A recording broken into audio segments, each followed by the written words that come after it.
Navigating the dynamics of the Korean Peninsula requires more than just information. It demands insight. Korea Risk Group offers strategic consulting that cuts through the noise. Our experts provide in-depth analysis, risk assessments, and bespoke reports, all tailored to your specific needs. Whether you're exploring new opportunities or managing existing challenges, our insights can be your compass. To learn more about how we can help you make informed, strategic decisions, visit korearisk.com/solutions today.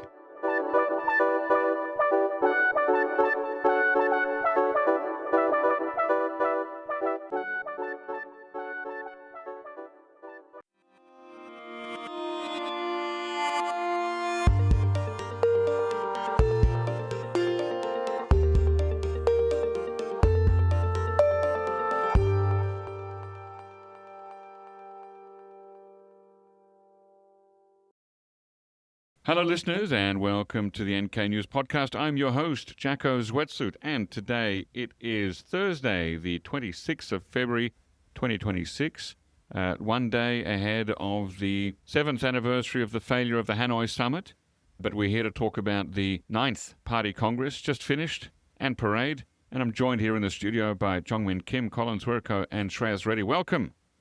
Hello, Thanks Jacko. for having us. We are keeping one eye on the parade KCTV footage right now. It's airing right now. Now, the parade happened last night at around 11 p.m., but they're just showing the footage now. Is that correct? Yep. But no weapons, just marches. And bunch of really fancy ones like break dancing and the saxophone. There's no break dance. Whoa.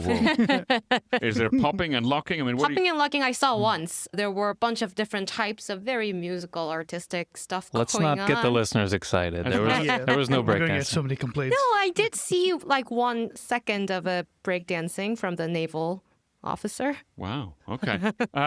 Okay. Let's start off with just some big framing questions here. What kind of Congress was this? If you had to describe this Congress in one sentence, was it about consolidation, correction, or course setting? Colin, why don't you start first? One sentence. Super short. It was about consolidation. It's framed as a very successful event compared specifically to the last Congress in 2021, 5 years ago. During COVID? Right. So this one was all about saying we are on the right path right now. We just need to keep it going. That's, ideologically and militarily. And we're not really changing much in terms of what, this bad relationship with South Korea and the U.S., but I'll let the others talk about that. I'm sure that's a long sentence. Jeongmin, go. Can I just 2 sentences? You do a run-on like You can me. link them together with a semicolon. Okay. When it comes to foreign relations, all else, they are sort of open to external factors changing, hence not much detail that they released aside from peninsula related. They are basically saying South Korea, North Korea relations is a done deal. We are not interested. Just really drop it, guys, is what Kim is trying to say. And overall, when it comes to party-related stuff, I think the core keywords were absolute obedience and elite control, it seems. Okay, Shreyas? Yeah, a lot of it was very much about consolidation and continuity because as far as North Korea is concerned, or the way it's portraying it, the whole situation, it has been doing a great job over the last 5 years, especially compared to the problems that Kim Jong Un complained about a lot at the last Congress. And so this was more a chance to just pat himself on the back and say, look how well my leadership is going, and let's keep following my lead on this. Okay, so in terms of sort of 3 keywords, 3 metrics, if you will, sort of ideology, managerial, and securitization, or just security issues, how did this year's Congress compare to 2021 and 2016? Is it more ideological, more managerial, more about security stuff? I mean, there's ideology all throughout the things about loyalty and about obedience. It's quite clear that the main thing Kim is concerned about is that people, that, he has these ideas.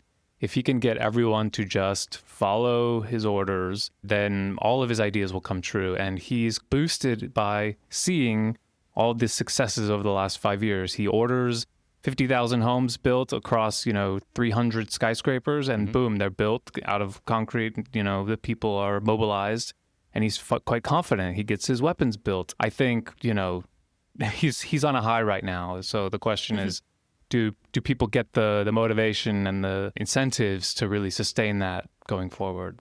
Anyone want to add anything to that? Yeah, I mean, I think essentially, like as Colin said, a lot, and Jeongmin as well, a lot of it is very much about the ideological element, about trying to say that he has a certain vision for the party and for the country, and people need to get in line because, well, he's the leader, but also, as far as he's concerned, what he's proposed, what he's done over the last few years has at least borne out. It's borne fruit. Foreign relations-wise, they've strengthened relations with their old allies and distanced themselves from their enemies, which compared to a few years earlier. On the economy, they've had a lot of regional development initiatives, a lot of other housing construction along the way. And Colin, I'm sure, will be able to tell you more about how true that the success is, how true the achievements are on that front. But certainly the way they're presenting it, it has been going well. But the one thing that he says is, look, we're doing a great job, we're on the right track, but not everyone has gotten in line. Not everyone is living up to the ideals we have. So that's where they've tried to kind of bake his own ideologies now into the party rules, into how the country operates, to say the way Kim operates, what he wants is where the party is going forward, and that is what will take the country to the next level. Sorry, for a moment there I was confused about whether we were talking about the Korean Workers' Party Congress or the State of the Union address in Washington this week. Just some of those lines there felt a bit similar. Now, on paper, there's a significant turnover in leadership. Does this really represent change, or is this just Kim tightening the same circle, Jeongmin? A couple things. One is we see that many of the reshuffle is not really demotion to punish. It's a generation change and just to align with broader strategic changes that Kim Jong Un is envisioning. For instance, there are names that we are very much used to so far in past decade, Choi Dong-hae, Park Jung-chun, whatever they are, the roles that they used to hold. We are seeing that younger generation. When I say younger, it's like 50s, but they are rising in the Politburo rank. I saw that a lot of international media headlines focus just on Kim Yo-jong getting promoted. Sure, that's interesting. It does not, I don't think that it sort of means that her actual power changes or anything, because she was already quite powerful. Right. But it will be interesting to keep an eye on what kind of departments these unspecified department directors will be leading, because if Kim Yo-jong is leading, for instance, OGD, Organization and Guidance Department, or, PAD, the Propaganda Agitation Department, it will mean different things, right? And so reshuffles, generation change, and also just aligning younger generation leaders, potential leader, folks into the departments that, suits them. Was there anything that genuinely surprised any of you? Maybe the lack of detail. The economic sort of policy detail, is that what you mean? Economic was quite... It was relatively more detailed than others. They always, at every Congress or New Year's address or the Supreme People's Assembly, they always list the economic sectors one by one with just saying something very vague about it. So I mean more of just the secrecy around the weapons development plans, or it's more vague this time. And does that also explain why no weapons, nothing larger than guns was used in the parade? Maybe that aligns, but we're not exactly sure why they. I think that's just about cost, and they already ran a military parade in October last year. Actually, this was their ninth military parade, including paramilitary parades, just in the last 6 years. So yeah, it would have been an opportunity to show off their weapons, but that goes back to this comfort thing. Kim Jong Un feels really comfortable with his nuclear weapons serving their deterrent purpose, and doesn't necessarily no one needs convincing at this point that he has ICBMs and short-range missiles and new drone systems. I think what he's more focused on is operational testing of these things. So yeah, I mean, we say it all the time, but probably in the next year we'll see more. I mean, he said in the Congress report today, or the report said that there will be more missile testing, more operational testing of weapons systems. So we should just expect that to keep going. Could that include nuclear testing? Well, I Finally. mean, it doesn't specify or anything. It just says that he needs to, it really mostly is, it seems like it's clearly pointing to him saying he needs to work out command and control. Not, when he talks about testing and being essential to his nuclear weapon systems, it sounds like it reads like it's about command and control more than saying we're going to do a nuclear test. Okay. Anything that surprised you, Jeongmin? not really surprising, but related to your question, what changed compared to 2021? I think nuclear actually is one of the, we are so used to it now because we have seen every year at plenum, gradual increase of the tone of the rhetoric and the doctrine and, all that. And of course, how they see South Korea, that's the biggest change compared to 5 years ago, right? Right. But on that note, the lack of detail, it's actually Kim Jong Un explains a little bit with what was released this morning in Rodong. He said something along the lines of, like going forward, the external relations of the state, it has to be it has to be through very direct involvement of the party central. Everything related to foreign relations has to be like very, very hands-on going forward. That's a code for him, isn't it? Yes. And I guess like some people around him, but him. And I think this was an important line. He was like, our enemies do not know what we are envisioning, what we're calculating. They can't know and they shouldn't know. And it gives them the anxiety and the fear. It seems like it's their game plan now, not to release too much to show what their plan is. And he sort of links this to overall change security environment compared to 5 years ago, which is what America means. Internationally, it's like, of course, they always mention 제국주의 imperialism, US is a bad actor, blah, blah, blah, blah, blah.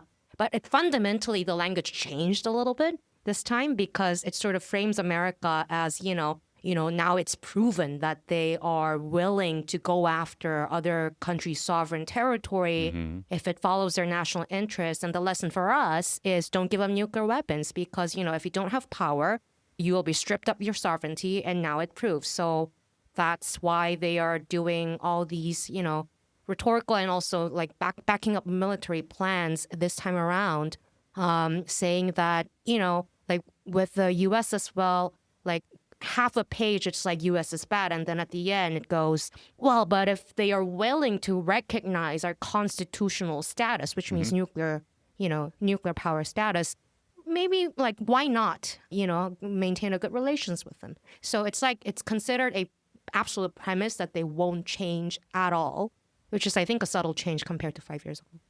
Colin? Yeah, well, it just made me think of something. If this thing you said that is in the report about how the enemy must not know what we're doing, we have to increase secrecy. That reminds me of that line that Brian Myers likes to quote. I think it's from Kim Jong Un, which said that Choson must be wrapped in a fog from decades ago. Right, yeah, he's bringing that back. Well, so he's saying, okay, let's talk if you accept us as a nuclear state, Trump or whatever. But this means there's no such thing as a chance, or there's no chance for arms control. North Korea will not talk about things which invite scrutiny or invite inspections or anything like that. So, I mean, he's saying we can be friends if you accept us, but then like nothing beyond that. So it has to be a pure capitulation from the U.S., like pure. Right. Like you don't get any insight There's no chance into of this ever happening. How many weapons we have, right? Yeah, and also he's upped the game a lot. Again, we might be jaded because we have seen so many statements in the past 5 years about how North Korea hates South Korea. It's a separate state, blah, blah, blah, blah, blah. But the rhetorical, the intensity it actually surprised me a little bit because Kim Jong Un went on to say something like, not just we're not compatriots anymore and that's permanent. It will hurt Chung Dong-yang unification minister's heart so much. What? Sorry, this is you saying this or Kim Jong Un saying this? I'm reading into Kim Jong Un's mind. Okay. But also the part where Kim Jong Un is like, if you provoke us, we can do absolutely any sort of response, including preemptive strikes. And, any response usually is a code word for nuclear or any asymmetric, attack system. And then when we look at the military plan as well, others are like quite lack of detail. But then only the part where they mention like assets targeting South Korea, like 600 millimeter MLRS and others, they do detail them. Yeah.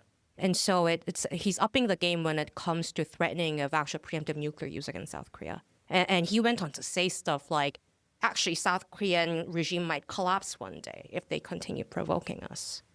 Wow. Now, a question for Shreyas here. From Martin Wise's very detailed analysis, which our NK Pro subscribers will be able to read, I learned that All 11 secretaries of the Central Committee were appointed as department directors and full members of the Politburo. Some double and sometimes triple hatting there.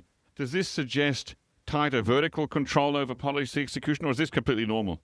I mean, it isn't. It is in some ways quite normal for a lot of the top officials to be wearing multiple hats anyway. That is not all that uncommon, but certainly there's been a certain amount of clustering and on this occasion. And I think we talked earlier about how they've pushed out, how some of the older people have essentially been pushed out, more because of age than anything else. Right. And some of the new people who've come in, they were already kind of in or around Kim Jong Un's inner circle, so they're not all that surprising. But he seems to be concentrating power among a few people who are closer to him, and I think that's partly why we didn't really see that many surprising new faces when it came to these topmost officials who are coming through. We know whom they are because they've been in and around for a while, as opposed to like the last Congress. I think, sure, long-term North Korea watchers would still looking at it and saying most of them we know who's coming through, but there would still be some people who we'd have to look at and say we don't actually know what this person's bringing to the table.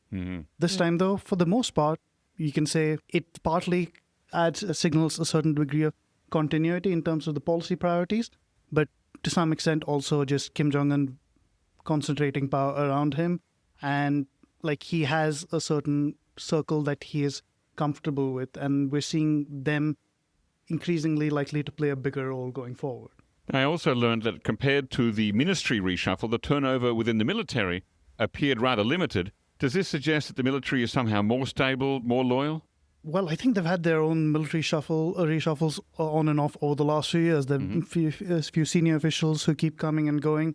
I don't think that's necessarily says, okay, if not now, maybe it could happen later, or it has happened the last few years.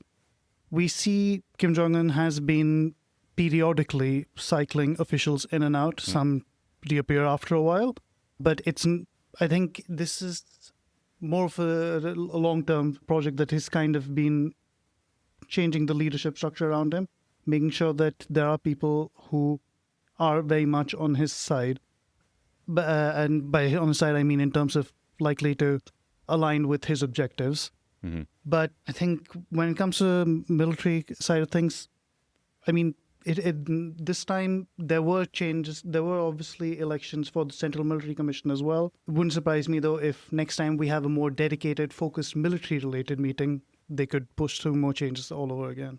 Now, we did have a little bit of prominence of figures tied to inspection, discipline, and cadre oversight. Is this about anti-corruption? Is it sort of about fighting bureaucratic paralysis, or just enforcement of loyalty, or anything else? Going back to the main things Kim is always talking about, I don't know specifically about these officials, and because I mean nobody knows who these people are really and what they stand for.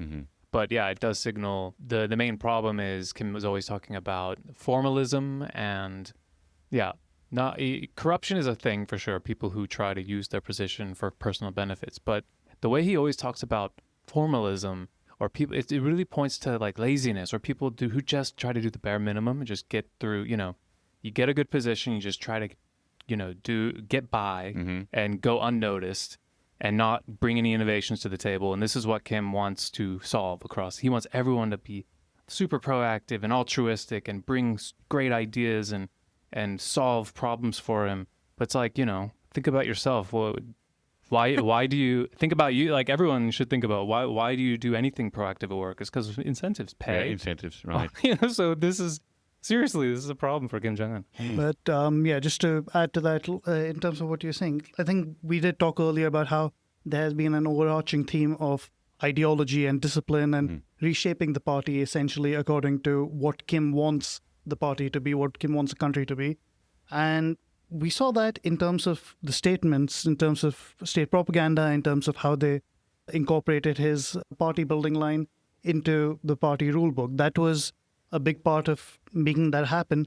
But also, since we're talking about the officials, there were a few who stood out in terms of their connection to it. Now, again, as Colin pointed out, it doesn't necessarily mean that it's about those individuals specifically, but some of them come with certain experience, certain recent experience, particularly related to these matters. For example, Kim Jong Un, who is former premier, so he also has economic expertise, but the last few years he's been more focused on, he's been heading the party discipline department. Yeah. So he was very much prominent through the Congress and the appointments that were made earlier this week.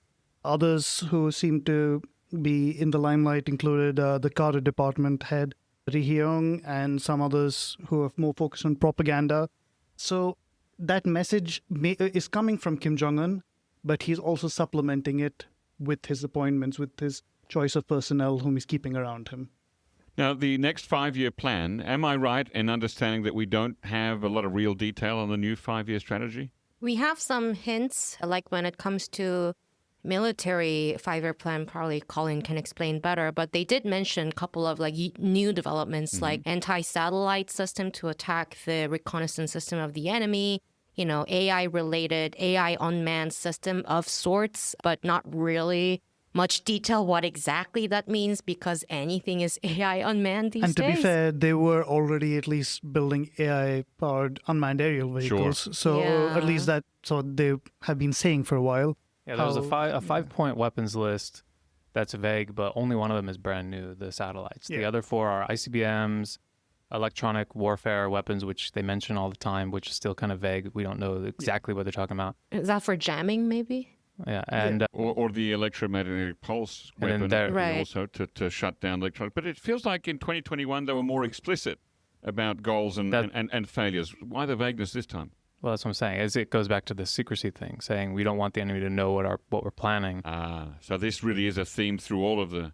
Yeah, so Maybe last starting time, with the last parade. Last time as well, they had a 5-point military 5-point munitions development strategy, something like that, which they never actually told us what the 5 points were. Instead, they told us about like 12 plus missile systems, very detailed, that they wanted to develop. That's what they did last time in 2021. This time, they told us the 5 points, which are anti-satellite, reconnaissance satellites of their own, which they're going to revive this program, which they've stalled since 2023. Because there were some launches that did 2024? not succeed. 24. Yeah, failed launch in 2024 was the last one. That's 2. And then electronic weapons, ICBMs, and the AI systems, Oh, right? yeah, of course. Yeah.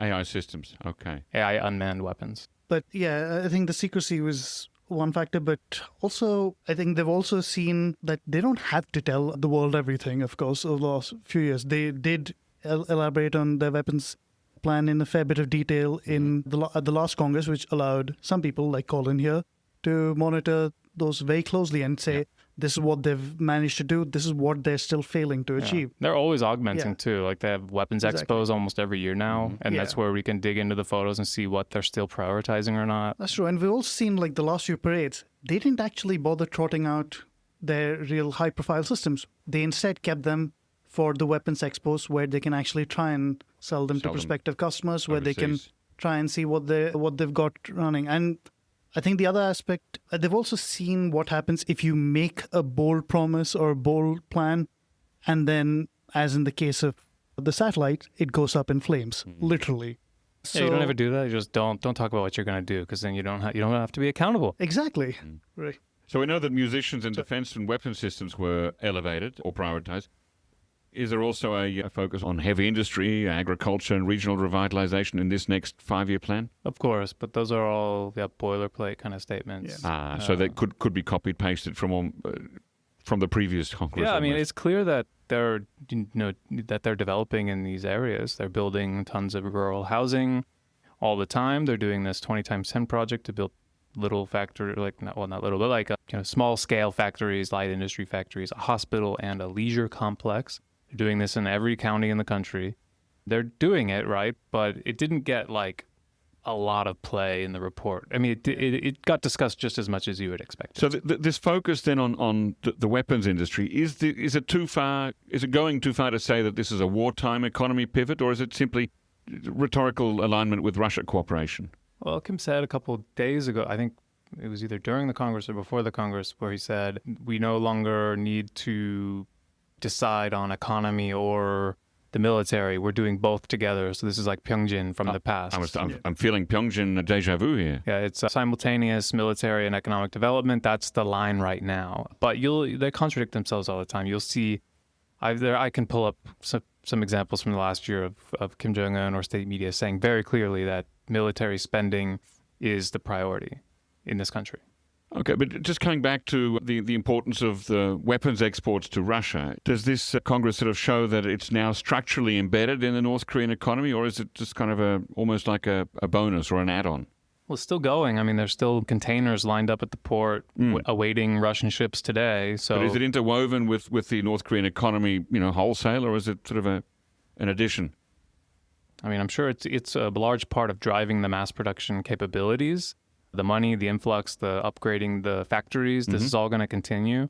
But yeah, I think questions remain on, exactly what happens when they stop purchasing weapons. But I don't see why North Korea can't just become an arms exporter like South Korea and go to other types of countries. I don't think anything's stopping them at this point in terms of reputation or consequences. There's no such thing really as... Or the S word. sanctions enforcement anymore, so... Yeah. S word as in shipping? No, sanctions. I was... Oh. The only Supply chain? The only enforcement that can happen on sanctions is if the U.S. or a different country interdicts on the high a seas. ship, and that's all that you can do. Jeongmin, anything to add to that?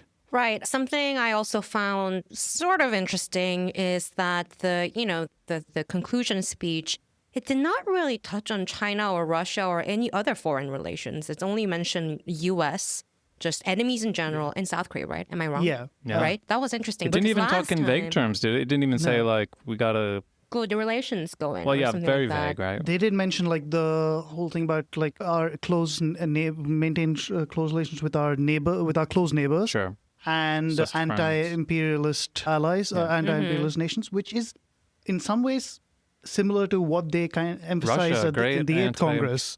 But in the 8th Congress, they directly mentioned China and Russia. There was more detail there. And so this time, it feels like they just decided we don't actually need to do this. We're already working with them. Yeah, or we don't need to talk about it. Whereas there's no need to signal to them externally when you can communicate with them directly. Whereas with the US and South Korea, there's a purpose to sending that very particular message that we are done talking to you, except in the US case, we are done talking to you unless you completely change your approach to our nuclear program. Mm-hmm. Speaking of external signaling, remind me again what Kim Yo-jong's new role or title is? So the title itself is Department Director, unspecified department. She was listed back. She was dropped before, but she's back to 후보위원 정치국 Politburo alternate member.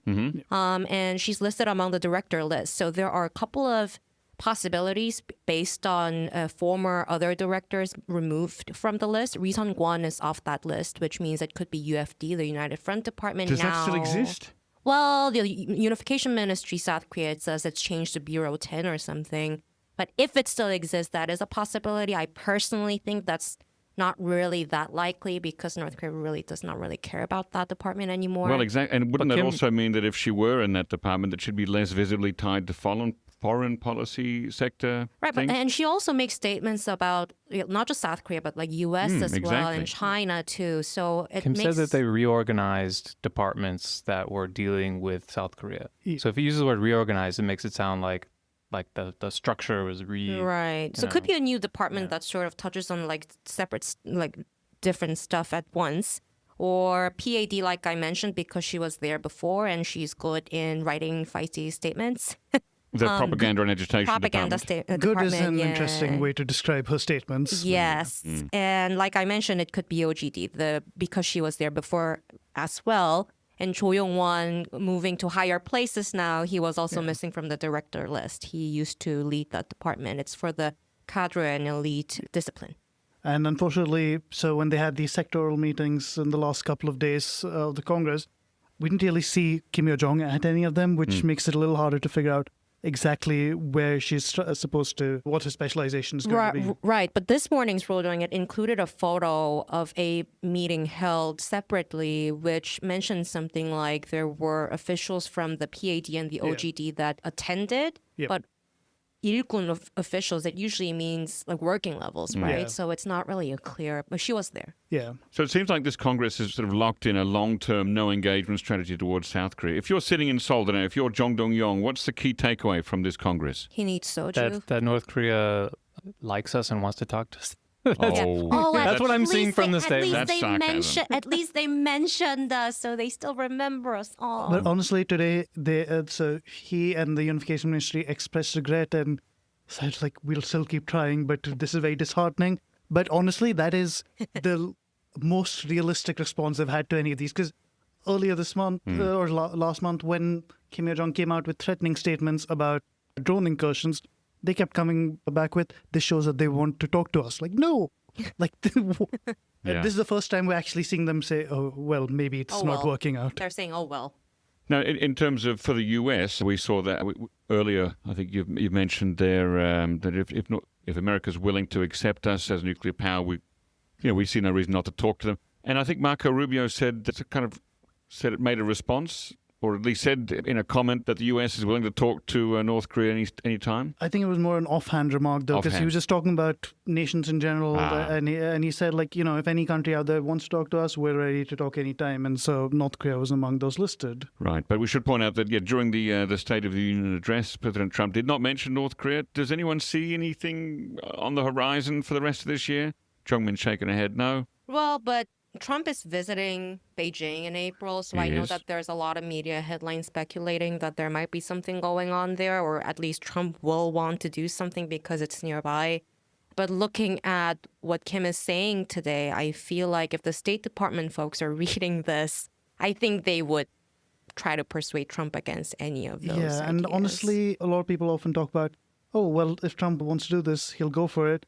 But that always ignores the other side of the equation. And Kim Jong Un has been very consistent over the last few years, saying we will not talk to the US until and unless denuclearization is off the table. And if he backs down now and just changes his mind, sure, Trump is realistically the best chance any North Korean leader has of having a US president who will buck the trend when it comes to Washington, who will just do his own thing. But it's also not going to be a great look for Kim Jong Un if he suddenly goes and backs down on what they've been saying consistently, that as long as the US follows this policy, we will not talk to them. So personal friendship or not, it doesn't matter. If there were to be renewed US-North Korea diplomacy, either under the Trump administration or even under a future one, does this current, the lineup and the setup coming out of this Congress, does it make it any easier because authority is concentrated, or does it make it any harder because you've got ideological hardliners and disciplinarians who are empowered? I mean, it's just the main point that Shreyas just said is that there has to be a demonstration from the U.S. that it's no longer hostile towards North Korea. And you know how North Korea defines that. That's the U.S. basically getting out of South Korea.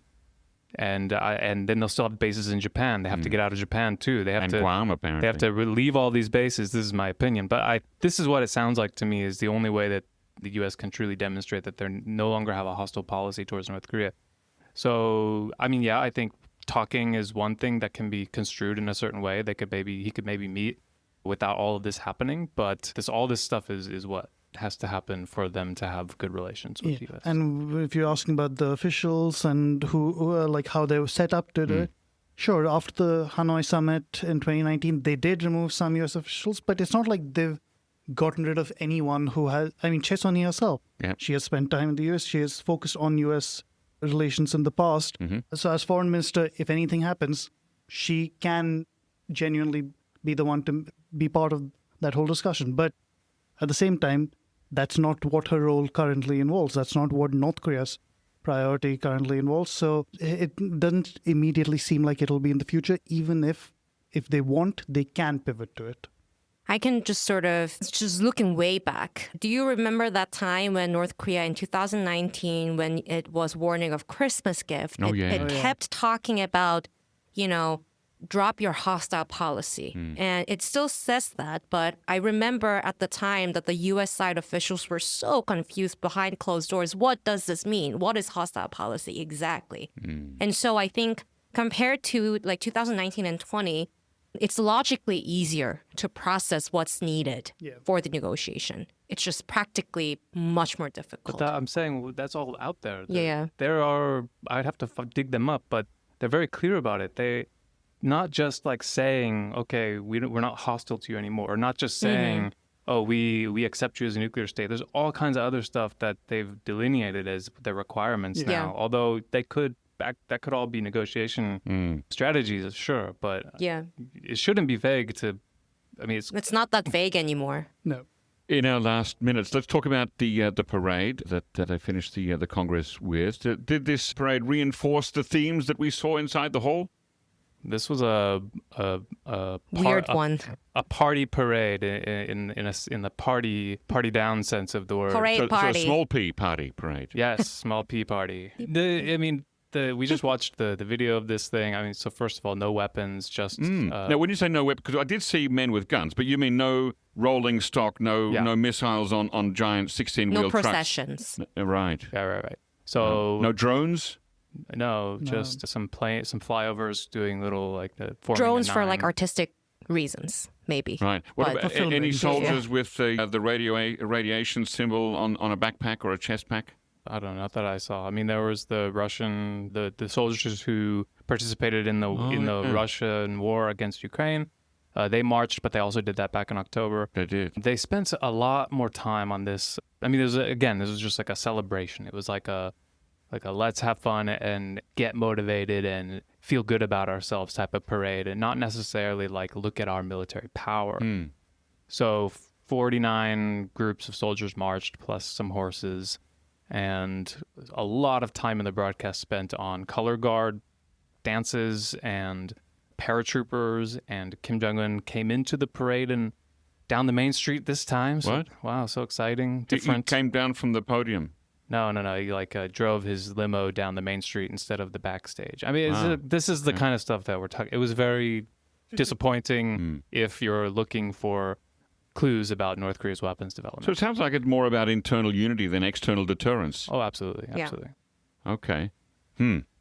If we look back at this Congress 5 years from now in 2031, what might we say was its most important decision, even if we don't fully see it, materialize just yet? Good question. Well, there are things to grade them on. All of this rural development, that's going to have to come to fruition. This is the 20 by 10. Yeah, that and the rural housing. I mean, Kim wants to avoid any kind of opposition in places that aren't as well developed as the capital. And so this is going to have to continue. He's going to have to find a way to find the resources and a way to motivate people.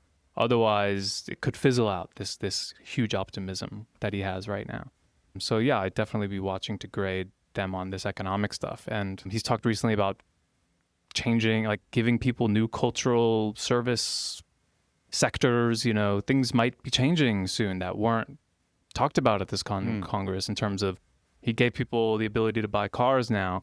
What if there's other kind of little bit of opening up economically, as long as Like he feels internal safe? Domestic travel without travel passes. Things like this, So I think there's a lot of stuff. Maybe the report wasn't full of detail, but you can see clues about this kind of stuff lately. Yeah. Interesting. Shreyas? Honestly, I'm torn between a couple of things, but I think if it comes down to one overarching theme that I think will continue, even if the way it continues will change, is essentially the way Kim is taking control of the party and shaping it in his image. And obviously the supreme leader reigns supreme in North Korea. That is something that's always been the case. But for most of his career, Kim Jong Un has been outranked by two dead men, and that is still the case. But, at least we can say that in the last few years, he has risen to a level where he is about sort of on par with them. And I think he's now at least set the ball motion to be able to keep leaving his imprint on the way North Korea functions. He's already done in the last few years. This time it was more about solidifying that and further entrenching the way things are, his way of doing things. So I think that's probably where 5 years from now we'll still see some impact, although which direction that goes in could still shift. And for you, Jeongmin? I'd say two things. One, will Kim's this whole nuclear status gambit would have worked after Trump, looking back, after Trump and after 5 years? That would be interesting to see, like, if this moves any needle in the State Department or the Department of War, that this is something they just have to live with. No. Would that be the new reality that we're living in 2030? Or will it be this exactly the same and them, like North Korea, arguing exactly the same thing in 5 years? And another thing, a bit more minor, is I know that many people say that, under dictatorship, like which official does what does not really matter all that much. But still, when we look at authoritarian regimes that sort of crumbled into, not really well-functioning sort of regime, it's usually after like mass reshuffle, sort of moving away from the guru figures who knows how to do things, right? So I'm just interested to see how this all pans out, especially with, if Chae Dong-hae is replaced by Cho Yong-won at the SPA, he will probably serve that position until he's 80 or something, if so. How will this work out? Like, did he find the right guys or gals to lead the right department? Last question, a very, very short one, or at least the answer should be short. In the short term, what's the major thing that you'll be watching coming out of this Congress? Maybe a metric or a change or a policy or an action? Not North Korea, because they actually are very consistent. I would watch for how others respond to them, particularly the US, because that's where we see more variation outside North Korea than in North Korea in terms of positions. Very good. Okay, Colin? Well, you kind of stole my answer there. Oh. Because we Why got do you this. think I jumped in first? We got Trump going to China in April, right? Right. That's very short. I think most of our listenership will be watching for that event. Otherwise, I don't know. I'm just thinking quickly here. I'll just be watching for the weapons stuff. I think, given the lack of weapons at the parade, heavy weapons, but his continued focus on it recently, then I'm watching for more testing. Hwasong 20 ICBM, still haven't tested it. But, people don't care much anymore. He'll test it and won't get a reaction. I mean, in terms of like the adversaries. Yeah. And Jeongmin? Whether South Korean progressives, traditional progressives, take a hint and start discussing the possibility of accepting the hostile two states or peaceful two states sort of framework that Kim Jong Un keeps talking about. Very good. And a reminder to our listeners that you can find all the excellent stories and the analysis at NK News. And if you're already an NK News subscriber, think about upgrading to NK Pro, because there's even more analysis and in-depth stuff there. Right, guys? Yep. Indeed. Thanks very much for coming on the podcast. We'll see you again soon. Thanks, Jaco. Thanks, Jaco. Thank you.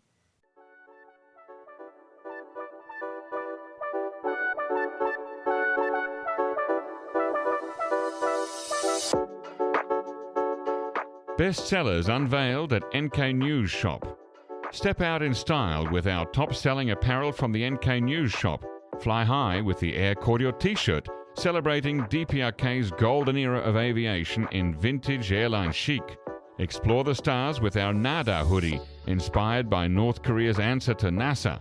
Or toast to tradition with our Taedonggang beer T-shirt, capturing the essence of North Korea's renowned brew. Each design is a conversation starter. Find yours at shop.nknews.org. Again, that's shop.nknews.org.